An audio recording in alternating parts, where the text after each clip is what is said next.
कहते हैं कुछ चीजें पुरानी होकर भी हमेशा जिंदा रहती हैं और कुछ कहानियाँ जो बस कहानियाँ नहीं बल्कि अनदेखे रहस्यों की परछाइयाँ होती हैं। नमस्कार, आप सुन रहे हैं बोलती किताबें, जहाँ शब्दों की दुनिया सजीव होती है। आज हम आपके लिए लेकर आए हैं एक अनोखी कहानी, साइकिल वाला भूत, जिसे लिखा है महान लेखक रस्किन बॉन्ड ने। क्या ये बस एक मामूली किस्सा है या फिर इसमें छिपा है कोई अदृश्य रहस्य? आइए इस रहस्यमय सफर पर चलते हैं और रस्किन बॉन्ड की जादुई लेखनी का आनंद लेते हैं। उन दिनों मैं पूर्वी उत्तर प्रदेश के एक जिले सागंज से लगभग 5 मील दूर बसे एक गांव में रह रहा था और मेरे पास आवागमन का एकमात्र साधन एक साइकिल थी। हालांकि मैं किसी किसान से सहायता मांगकर उसकी बैलगाड़ी पर सागंज जा सकता था, लेकिन खराब रास्ते और अपने अनाड़ीपन के कारण मुझे साइकिल की सवारी तेज लगती थी। मैं लगभग हर दिन सागंज जाता, अपनी चिट्ठियां लेता, अखबार खरीदता, चाय के अनगिनत कप पीता और स्थानीय व्यापारियों से गप्पे लड़ाता। शाम के लगभग 6 बजे मैं एक निर्जन सुनसान जंगल के रास्ते से गांव की ओर लौटता। जाड़े के महीनों में 6 बजे ही अंधेरा हो जाता और मुझे साइकिल पर एक लालटेन रखकर चलना होता था। एक शाम जब मैं गांव की ओर जाने वाले रास्ते में आधा रास्ता तय कर चुका था, तो अचानक बीच रास्ते पर खड़ी एक छोटे लड़के को देखकर रुक गया। उस पार में जंगल छोटे बच्चों के लिए सही जगह नहीं था।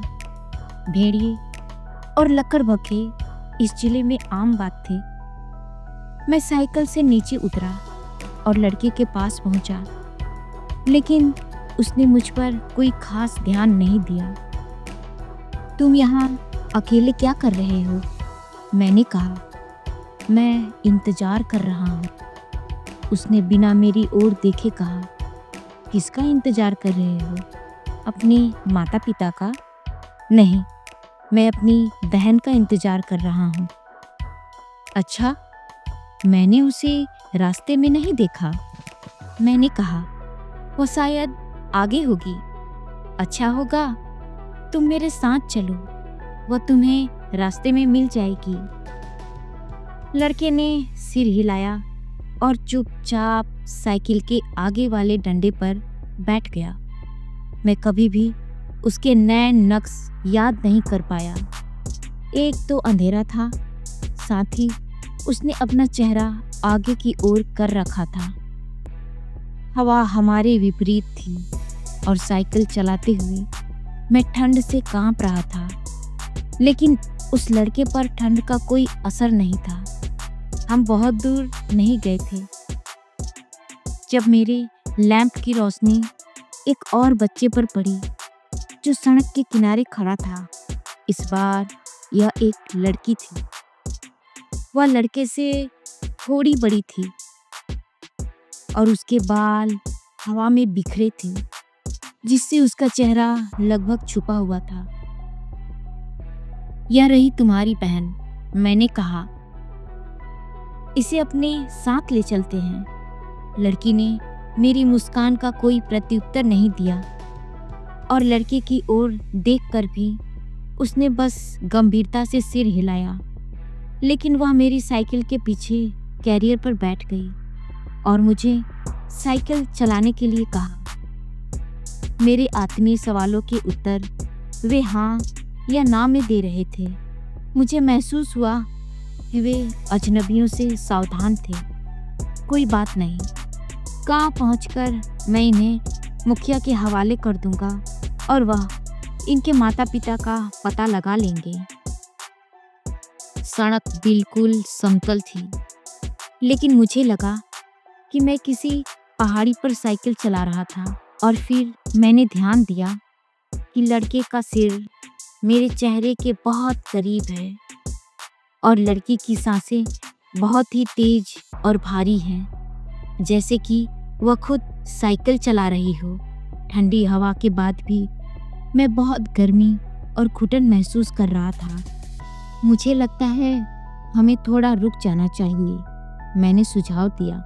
नहीं, लड़का और लड़की दोनों एक साथ चिल्लाए, रुको नहीं।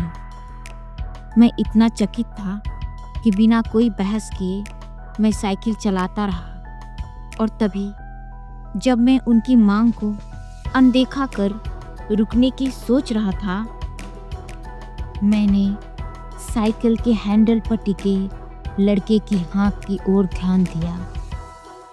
उसके हाथ लंबे हो गए थे, काले और बालों से भरे। मेरे हाथ कांपे और साइकिल रास्ते पर डगमगा गई।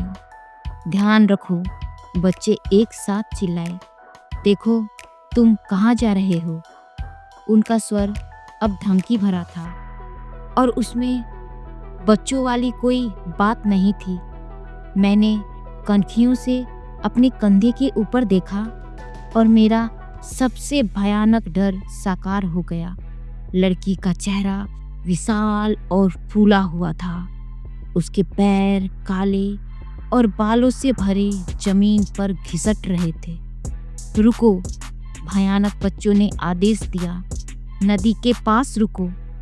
लेकिन इससे पहले कि मैं कुछ कर पाता, मेरी साइकिल के आगे का चक्का एक पत्थर से टकराया और साइकिल मुझे नीचे गिराते हुए मेरे ऊपर गिर पड़ी।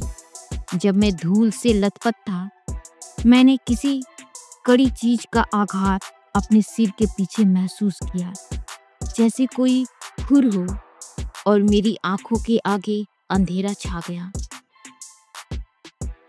जब मुझे होश आया, मैंने देखा कि चांद आसमान में निकल चुका था और उसका प्रतिबिंब नदी के पानी पर चमक रहा था।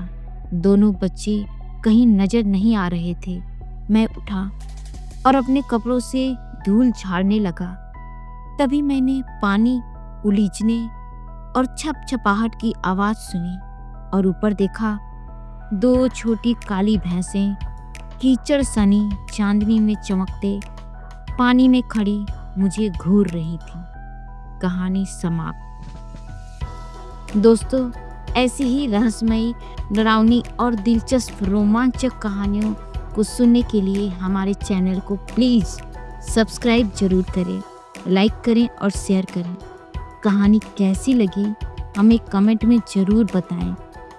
मिलते हैं अगली कहानी के साथ अगले अंक में। तब तक के लिए नमस्कार, धन्यवाद।